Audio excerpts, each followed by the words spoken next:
Hello, everybody. This is the Chocolate News Podcast, and I'm your host, John Alexander Reese. And if you didn't know, the Cincinnati Herald has been around since 1955 and is the leading African American owned newspaper in the greater Cincinnati area and northern Kentucky area. And today we have with us our digital correspondent, Andrea Carter. How's it going, Andrea? Fine, John. How are you? I'm doing good. So, Andrea, what's the chocolate news of the week? Well, it's only early part of the week and it's already juicy, John. I mean, the chocolate news of the week starting out, Senator Joe Manchin. He has disrupted the Biden agenda. He has disrupted the Democratic Party. He's just disrupted everybody. He can't even please people in his own backyard in West Virginia. He's so disrupted everybody. People are so mad at him. I hate to be him right now, and anyone who stands next to him, because you're afraid lightning's going to strike next to him. So, but I would just say that basically what happened was Sunday, Manchin appeared on Fox News and said that he is not going to back the Biden's Buy Back Better bill. He made so many claims about it, but he sort of caught everybody by surprise. And he is now, they're sort of in negotiations, and they are trying to get him back on board. But I think also they're trying to figure out a workaround so they can proceed and vote on this, though they need his vote. They need every vote they can get. But there's so many good things in it that people are surprised he's not supporting, especially the coal miners in West Virginia. They wanted him to support it because there is a program in there that supports those coal miners who are suffering medically from health issues, and it will continue that program. And they're furious because that program is going to die at the end of the year, and this will continue it. So he's not pleasing anybody right now. So I don't know what to tell you, but Manchin, I hate to be him in his hot seat. Well, he's supporting the GOP right now. I know that much. Well, yeah, That's how it he is is. supporting the GOP. He is the only Democrat left in West Virginia that's being reelected. But I don't think that's going to be too much longer, because if he doesn't get his, if he doesn't recognize what he's got at home, he's not going to have a job to support anybody. So I think as a man who's like, oh, I have all this power, I can decide, but it's coming back to bite him now because he's pushed it too far. Yeah, definitely. I do not expect him to win re-election at the rate this is going, but hopefully he might change his mind. Maybe. What do Well, you he think? did. He did tell folks if they went back, reworked the whole thing, he might think about voting for it. And I think at that point, I think when people heard that, they said, look, we've been dealing with you for so long. Okay, plan B. And what's really disgusting is that a number of people told the administration, don't separate them. We know what's going to happen. Don't do it because it's going to come back to bite you. And guess what? They were right. It's coming back to bite them. Now they're trying to figure out a workaround. So it's going to be interesting to see what they do before they break for the holiday season. So, but we still got more to come. We also have, for the chocolate news, is the Kim Potter trial. Yes. The defense rested last Friday. The jury heard closing arguments on Monday, and they started deliberating Monday. They're now in the full deliberations right now. Everyone's on pins and needles to see what they're going to decide. Obviously, they're taking their time with this case because it is sticky. You have, on the one hand, a former police officer say, I made a mistake. I can't believe this happened. I mistake a taser for a gun. Then you have the prosecution, who basically argued a case of, you cannot make a mistake like this. Police officers are trained not to make a mistake like this. They are trained to make sure that the taser's on the left, your gun's on the right. And if whatever dominant hand you are, it is the switch. But there's different colors. You know the difference between the two because they have different handles. So the case of mistaken device is just not at least with the prosecution, it's not wearing well with the jury, or at least it's not, I should say it's not, it's an argument that has, how do I put this? The prosecution's case is being upheld in their argument, but the defense case where they argued that she made a mistake, and that actually in the closing argument, the defense said it was Duante Wright caused his own death because he was not cooperating with police at the scene. And the prosecution had to come back in closing arguments and clean that up, what the defense said, and basically said the police officer cannot claim to be a victim of their own incident. So they took that out of the argument. So it's going to be interesting to see, Kim Potter crying on the stand is going to affect the jury. What everything else they heard, the girlfriend cried on the stand. So the jury saw that. I mean, it's just interesting what they're going to be deliberating on and see what the outcome is going to be. So hopefully we'll hear something soon, probably before Christmas, because everybody wants to get home before Christmas. So I bet you they're going to have a decision, if not today, by tomorrow, they will have a decision. Yeah, definitely. You know what? This case kind of reminds me of the death of Oscar Grant. And I believe the officer who killed him, I think it was the same thing. I think he thought he was pulling a taser, but he accidentally shot Oscar Grant too. And I believe they charged him with involuntary manslaughter, but of course he didn't, I think he only went to jail for like a year or so. Kim Potter could face up to 25 years compared to what happened to the police officer of Oscar Grant. We just don't know. We don't know what the effect of a woman's tears will have on the jury. We don't know how many will side with the arguments. We just don't know. The longer it goes, some people say, they could come back as a hung jury. The longer it goes, it just be that they're trying to go through methodically and, look at each aspect of the case and weigh it for what it is.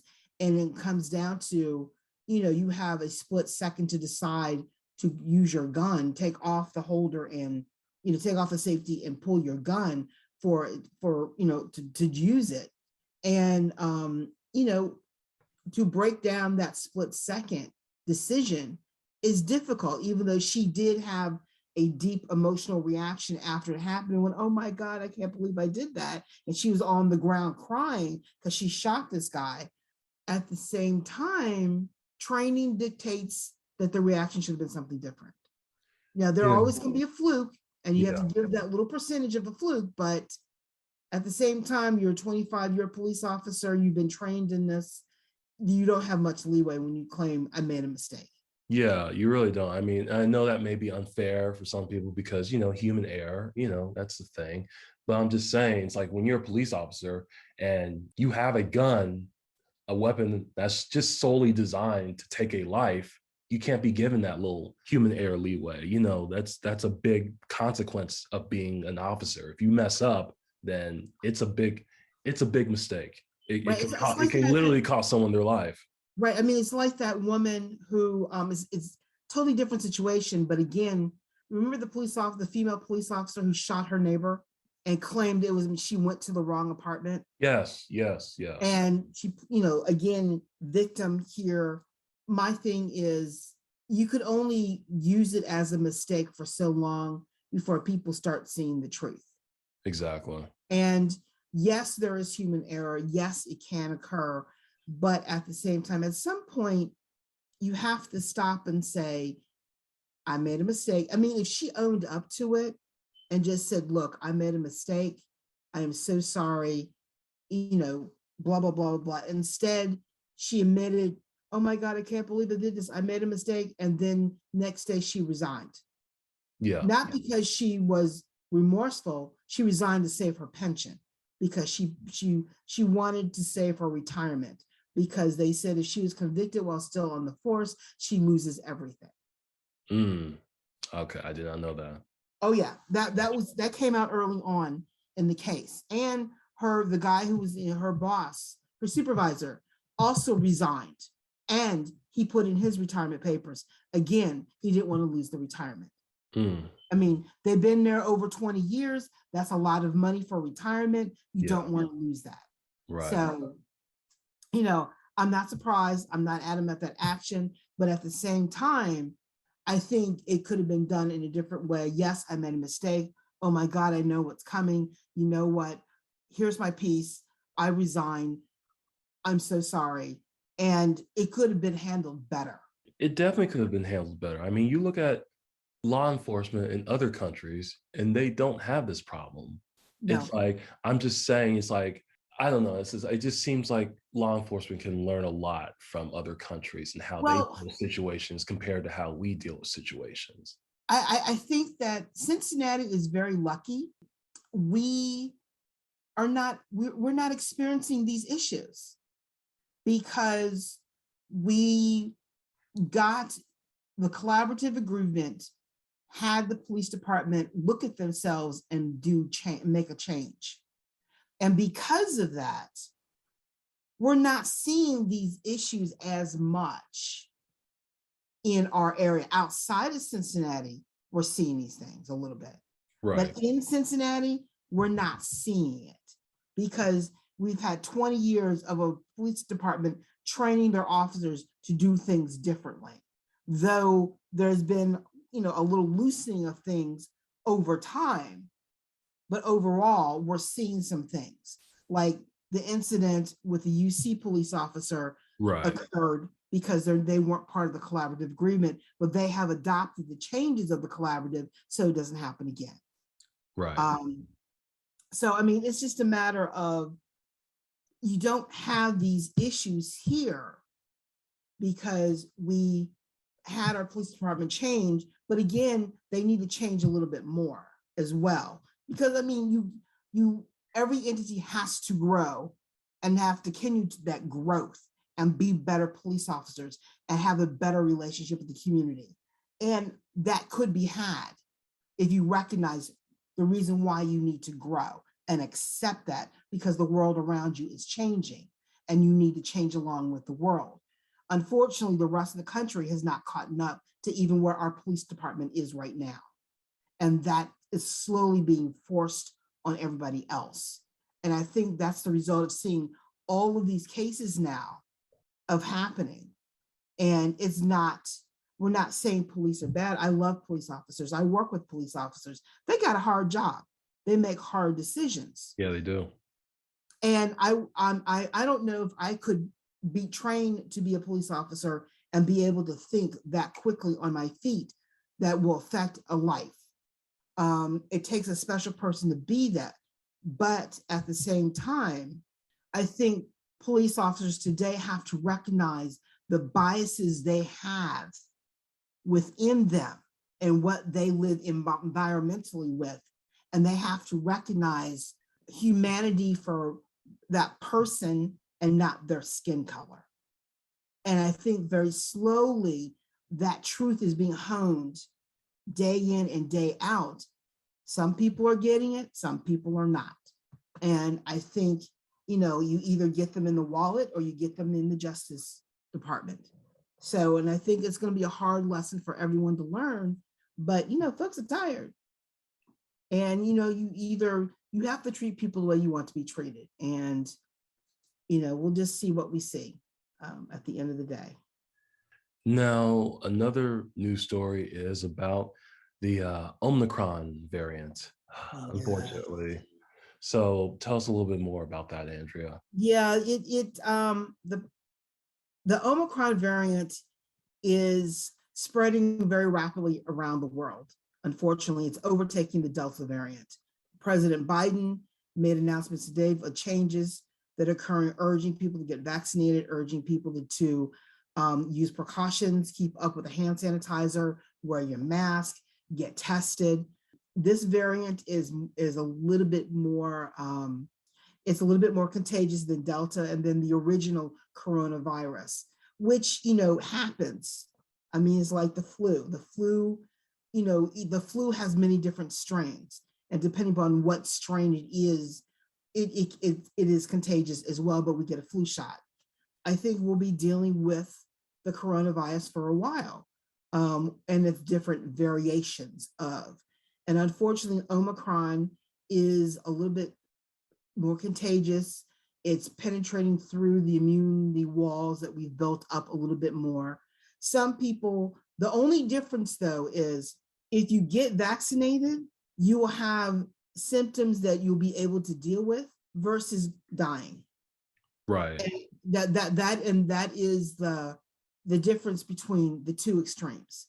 Go ahead. And also, if you haven't gotten your booster, now would be a really good time to get it because the booster should protect you more than the previous 2 doses that you got against the Omicron variant. So Yes. that's important. I know a lot of people don't understand these viruses, all these different medical conditions that we can have and we share and pass along. They say, well, get vaccinated and this will, and if you notice, the Delta variant was going downhill and everything was sloping off. It was going downhill, even though there still were cases.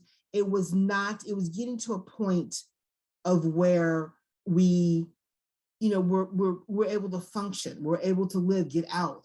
Things were starting to open up again. Omicron is affecting people who are not vaccinated. They're the main ones filling up hospitals with this more potent version of the virus. People who also are vaccinated are also getting it. We're seeing breakthrough cases, but again, it's mild. People are testing positive. They're saying, but we only have mild symptoms, we're quarantining, and then they're moving on. So it's going to happen. And this is something that we're going to live with for a while. I know people are tired of it, but I think the difference between March 2020, when we all went into quarantine and we're all in our homes and not being able to go out and about as much, to now we're vaccinated. Now we're used to the mandates. Now we're living with hand sanitizer. Now we understand more and we can test faster and know more than ever before. We're in a better place than we were a year and a half ago. But I think people need to recognize that we still have to continue to work through this until we can get to a spot of where it's just a shot every year. Think about it. I'm almost comparing it to eventually we'll get it to where, people are contemplating when you're older getting the shingles shot if you had chickenpox early on, and that virus can turn into shingles later on. I'm not saying it's the same way, but I'm just saying we're going to see a continuation. Right. But we have to live with that continuation. And I know it's irritating right now, but guess what? Be irritated now and live longer than not be irritated now and die. Because exactly. I know I have a colleague who just buried her brother on last Saturday. He chose not to get the shot and died of COVID. I had another colleague, her mentor just died. Again, chose not to get vaccinated and didn't believe in the shot. She died of COVID and she was in the hospital on a ventilator. So, it's a serious matter. I think too many people have bought into the argument of they're telling me what to do. I don't want to do this. How dare you tell me what to do with my body? Freedom. Yeah. Freedom. Well, gee, that sounds like Roe v. Wade. Oh my God. Yes. It's another issue. But unfortunately, Roe v. Wade affects a certain medical procedure that affects our population. Mm-hmm. COVID is affecting our population in a more deadly way that we need to take a stance on this and take it seriously for what it is. It is a deadly virus. I remember when I got my shot and people are like poo-pooing, oh no, I'm not going to get it. Oh no. One woman told me in a parking lot when I was handing out masks, she said, I got God. I don't need it. Well, that is your belief, but yeah. I put it like this. God gave someone the talent to break down a virus, to figure out how to protect ourselves, protect people against it, and create a vaccine. Yeah. That's God. Yeah. Because I know God can do a lot of things. God is present in all of our lives. He's present in my life. But at the same time, sometimes God needs a little help, to get a few things done. He needs his angels to help him to protect the world. And I think the doctors who are working to fight this virus are right now his angels of need to help protect the world. Yeah. And, the brilliance of God is that we have free will. Yeah. We can decide to believe this, or we can decide not to. Like we decide to have faith and believe in him or not. And I know a lot of people are going to come down on me because I'm equating this to God. But at the same time, I believe we're all been given God-given talents and to use them for good, whatever that talent is. Doctors are talented to help protect the world. We need to believe them. Some people will fuss at me, but you know what? Fuss away. But I would just say that Biden, he is going to be releasing a number of COVID tests to millions of people. He's urging everyone to get vaccinated. I know his mandate that requiring all private corporations to have their employees vaccinated by a certain date has been upheld by the appeals court. I know some people are trying to fight it. I know the military has required everyone on active duty to be vaccinated, and they're starting to release troops who are refusing that direct order of not to be vaccinated. There are consequences to your actions, whatever they may be. Personally, I have an aging parent. I have family friends who are aging. I need to be around them. I need to protect them. So I'm going to protect me. That's how I look at it, because I want to be around my family. Exactly. So, and some people will poo-poo. And I'm sorry to hear that, but you know what? At the end of the day, we have to do what's best for who's in our network, who is our family, who is our friends. And I think too much politics have gotten in the way of health. Yes, they have. Yes, they have. I'm just, at the end of the day, I'm just kind of like, I got the booster. I got the shots. I'm going to enjoy my family, for Christmas. Yes, we're going to take precautions. We're going to be socially distant. We're going to, protect. But at the same time, it's free will. Exactly. And I hope people do the right thing and do what's best for them and do what's best for the world. And that's all I got to say about Omicron. But I just hope everyone has a very Merry Christmas, a happy Kwanzaa, and a happy New Year. And I think that's the best way to say that. Definitely, I agree with you.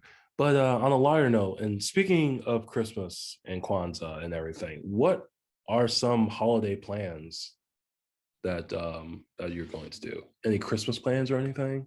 Well, I'm going to be spending it with my father, my sister, and our immediate family in Florida. So I will be in warm weather. Yes. But anyway, so lucky. I know a lot of people are going to hate me right now because I'm in Florida. But my mother, who passed a year ago, instilled the love of Christmas in myself and my sister. My sister, she has her Christmas stockings up. She has her tree up. We're planning the menu. We're going to be cooking Christmas dinner. We've already gotten started. So we're going to have everyone gathered around. We're doing one thing different this year. We're opening our gifts on Christmas Eve. That is a new thing that we're doing. So I'm like, oh, that's different. That's new. So because of time passing and things like that, we are doing things a little differently, making new traditions, keeping some old traditions. And but we're going to be cooking. I learned how to cook on Christmas dinners with my mother. I was her sous chef, and she taught me how to cook a turkey and chop the celery and the onion. And she always was literally watching me chop because I held my knife funny, and she was afraid I was going to chop off my fingers. But I learned how to make croissants and the dinner rolls and her favorite orange sherbet salad and things like that. So, for us, it's about feeding the family and feeding the soul, but also feeding the spirit of Christmas.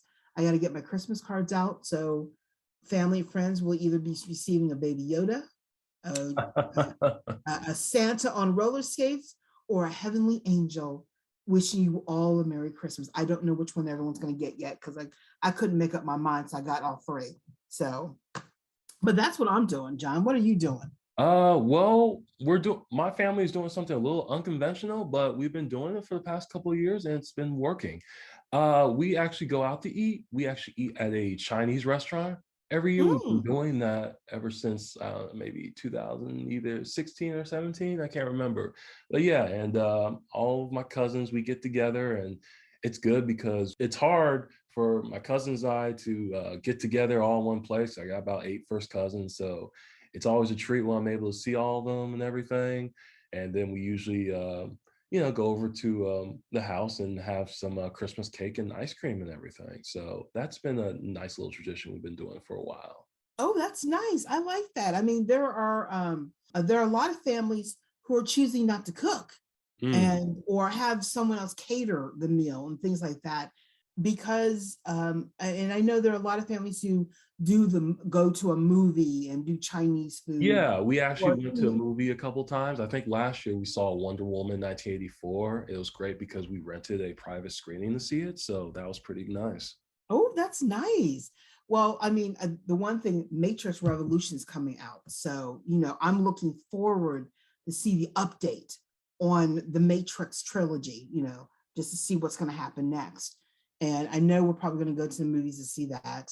And I know with Omicron and everything else going on, we're going to try not to let that dampen our spirit.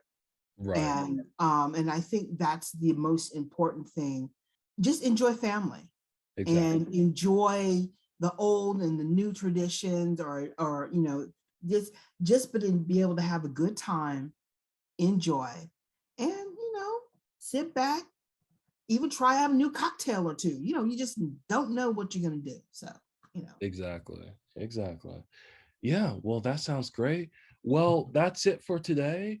I want to thank Andrea for discussing all of these very important news stories. Thank you so much, Andrea, for being on the show. It was greatly appreciated. thank you. It's been a pleasure being here, John. I hope everyone has, like Andrea said, I hope everyone has a very safe Christmas and very safe holiday, and just enjoy yourselves. So anyway, you can find more information about today's topics and past podcast episodes at www.thecincinnatiherald.com, the Sesh newsletter, or on our social media. We're on Facebook, Twitter, Pinterest, Instagram, and LinkedIn. And also make sure to subscribe to our podcast on your favorite podcast app. We're on Apple, Spotify, iHeartRadio, Amazon Music, YouTube, and TuneIn Radio. I'm John Alexander Reese. Have a good day and have a good holiday.